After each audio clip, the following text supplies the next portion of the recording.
हिंद, जय संविधान। मेरा नाम है दीक्षिका विजयराम गौरी और मैं एसएसएलसी महाविद्यालय देवरी यहाँ पे बीए फर्स्ट ईयर में पढ़ती हूँ।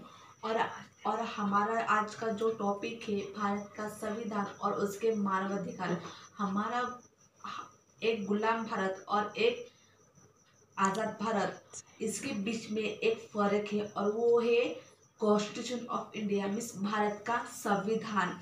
हमारे भारत में तब भी विकास नाम की चिड़िया पेड़ पर बैठती थी और आज भी बैठती है, लेकिन हमारे पास तब एक चीज़ नहीं थी और वो है हमारे आज़ादी। बिना आज़ादी के हम अपना हक नहीं मिल सकते और हमें अपना हक हमें ज़रूर याद रखना है और हमें अपना हक क्या है वो हमें अपना हक पता चलना चाहिए। और हमारे संविधान का जो प्रियम्बल है वो कहता है कि liberty, justice, equality and fraternity, ये हमारे भारत के संविधान के 4 रूल है और हमें इसका नियम का पालन करना होगा। और हमारे देश के जो राष्ट्रपति है, जो प्रधानमंत्री है और इससे ऊपर जो हमारे नेता है वो, और इस सबसे ऊपर हमारे एक किताब है और वो है हमारा भारत का संविधान। और उस संविधान को हमें हमारे मन में रखना होगा कि वो संविधान हमारा एक लक्ष्य है और वो संविधान ही हमारा देश का भविष्य है। और पिछली बार हमको बताया जाता था कि गीता बचाओ, पुराण बचाओ, बाइबल बचाओ और ऐसे कई भी होते थे, लेकिन हमें इन सबको भूलकर सिर्फ एक ही किताब लक्ष्य और इन सबको भूलकर हमें सिर्फ एक ही किताब याद रखनी है और वो है हमारा भारत का संविधान। वो भारत का संविधान ही हमारे देश को बचा सकता है और भारत का संविधान ही हमारे देश को बचा सकता है।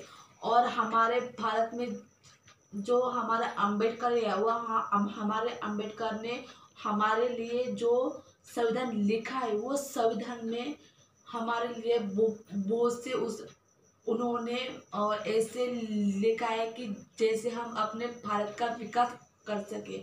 और हमारे अम्बेडकर ने उनमें मानवाधिकार भी लिखा है, जैसे कि शिक्षण का अधिकार, शोषण विरुद्ध के अधिकार और जैसे कई अधिकार और स्वतंत्र के अधिकार भी। जैसे शोषण के अधिकार में लिखा गया था कि 23 परिचित के अनुसार किसी भी व्यक्ति को जबरन काम करने की अनुमति नहीं है, क्योंकि किसी भी व्यक्ति को अपने मर्जी के अनुसार ही काम करना होगा और किसी भी व्यक्ति से जबरन काम नहीं कराया जाएगा। और हमें ये याद रखना है कि हमें यह हक मिल चुका है अब, क्योंकि अब हमारे अम्बेडकर ये हक हमको दिया है कि हम अपने मर्जी के अनुसार हम अपने मर्जी के अनुसार हम रख सकते हैं और रख सकते हैं। जैसे कि छोटे बच्चे को जब वो 14 साल का था तब वो साल में उस छोटे बच्चे से जो लोग हैं वो काम करवाए थे और उनसे कुछ भी काम उस छोटे बच्चे से किसी भी तरह के काम नहीं करवाना चाहिए। और जैसे कि किसी ने गीता लिखी तो किसी ने कुरान लिखा, किसी ने गीता लिखी तो किसी ने कुरान लिखा, लेकिन मेरे बाबा साहब ने स्कूल के बाहर बैठते थे उन्होंने हमारा भारत का संविधान लिखा है।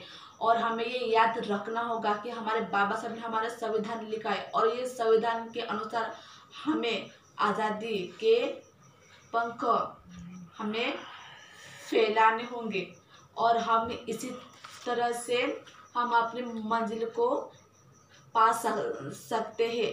जय हिंद, जय संविधान।